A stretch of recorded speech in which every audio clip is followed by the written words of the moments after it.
이어서 간추린 소식입니다. 농촌진흥청 국립축산과학원이 5일 전남 순천 한우농가 두 곳을 시작으로 축산 현장 맞춤형 종합상담을 개시했습니다. 올해 종합상담은 10월까지 모두 40회 진행될 예정입니다. 종합상담은 2011년 첫 선을 보인 이후 2023년까지 모두 13,000여 농가를 대상으로 시행됐습니다. 축가원이 지난해 참여 농가를 대상으로 만족도를 조사한 결과 매우 만족과 만족 응답이 전체의 94%에 달하는 것으로 나타났습니다. 축가원 관계자는 구체적인 상담 일정은 시군농업기술센터 축산 담당자에게 문의하면 파악할 수 있다며 하반기 종합상담 수요조사는 5월 하순부터 시군농기센터를 통해 시행할 계획이라고 말했습니다. 국회 농림축산식품해양수산위원회 소속 더불어민주당 의원들이 최근 국회에서 기자회견을 열고 민주당이 농어민을 대표할 비례대표 후보를 당선권에 배치해야 한다고 주장했습니다. 기자회견에는 전국 농어민위원장인 이원택 민주당 의원과 민주당 비례대표 후보 공모에 참여한 농업계 인사들이 참석했습니다. 이들은 농업 문제를 해결하려는 노력은 농민뿐 아니라 국민을 위한 노력이라며 현 정부 농정을 견제할 인사가 국회에 입성해야 한다고 호소했습니다. 농림축산식품부는 최근 과수생육관리협의체 점검회의를 열고 과수생육 상태와 관리 상황을 점검했습니다. 과수생육관리협의체는 올해 안정적인 과일 생산을 위해 구성된 민관협의체입니다. 이상기후와 병충해로 과일 생산량이 감소해 가격이 오른 현재 상황을 되풀이하지 않겠다는 취지로 만들어졌습니다. 이번 점검회의에서는 과종별 약재 적정 살포 시기 등을 공유하고 지자체의 관리 상황을 점검했습니다. 농식품부 관계자는 기후변화에 대응해 장기적으로 안정적인 과일 생산 기반을 갖출 방안을 모색해 나가겠다고 강조했습니다. 농림축산식품부가 올해 가루쌀 제품 개발 지원 사업에 참여할 식품 외식업체 30곳을 선정했다고 최근 밝혔습니다. 가루쌀은 전분 구조가 밀과 유사한 쌀 품종으로 밀가루를 대체할 수 있을 것으로 기대되는 식품 원료입니다.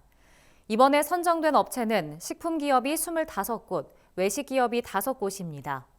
식품기업 중 농심, 삼양식품, 하림산업 등은 가루쌀을 활용한 라면 개발에 나서고 신세계푸드는 식물성 대안요인 라이스밀크 개발을 추진할 계획입니다. 외식기업으로는 뚜레쥬르, 와플대학 등이 참여합니다. 농식품부는 51억 원을 들여 참여 기업의 신제품 개발과 홍보 등을 지원할 예정입니다. 전라남도가 올해 친환경 농산물 인증 목표를 4만 3천 헥타르로 정하고 대한민국 유기농업 1번지의 명성을 이어나가겠다고 최근 밝혔습니다.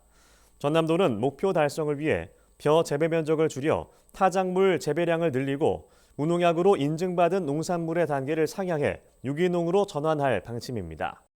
또 과일 채소의 전략 품목 육성과 유기농 볏짚 환원, 유기농 지속 직불제 등 다양한 지원 사업도 추진할 방침입니다. 이 밖에도 전남도는 올해 친환경 농업 활성화 토론회를 열어 실효적인 방안을 마련하는 데 집중할 계획입니다. 경상북도가 저출생 극복을 위한 구체적인 실행 계획을 빠르게 시행할 수 있도록 가용재원을 총동원할 방침입니다. 우선 우리 동네 돌봄마을과 조기 퇴근 돌봄 사업 등은 세부 추진 계획과 재원 집행 방안이 마련돼 현장에서 곧 시행될 예정입니다. 또 안심주거 분야에서는 청년 신혼부부 주거안정 월세 지원 등에 대한 수혜 대상과 지원 금액이 결정되면 곧바로 집행할 계획입니다. 이철우 경북도지사는 조기 추경 등 모든 수단을 동원해 저출생 정책이 현장에서 빠르게 집행될 수 있도록 모든 공직자가 나서달라고 당부했습니다.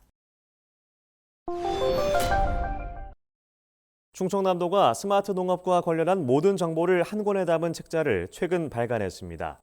이 책자는 스마트팜을 중심으로 충남도의 스마트 농업 정책에 대한 이해를 높이기 위해 발간됐습니다. 충남도는 이 책자를 시군 농업기술센터 등에 비치했으며 충남도 누리집에도 게시해 누구나 내려받아 볼 수 있도록 조치했다고 밝혔습니다. 김태흠 충남도지사는 농업에 새로운 성장 동력을 창출할 수 있도록 스마트 농업 육성을 적극 추진할 것이라고 말했습니다. 경기도가 올해 약 4조 200억 원 규모의 지역 화폐를 발행한다고 최근 밝혔습니다. 경기도에 따르면 지역 화폐 관련 국비 지원 예산은 지난해보다 줄어든 것으로 나타났습니다. 이에 경기도는 경기 침체로 어려움을 겪는 소상공인을 지원하기 위해 지역 화폐 발행을 위한 예산을 지난해보다 약 28% 확대한다고 밝혔습니다. 이 밖에도 상반기 소상공인 매출 상황과 시군 재정 상황에 따라 하반기 지역 화폐 도비 사업 규모를 확대하는 방안도 검토하기로 했습니다.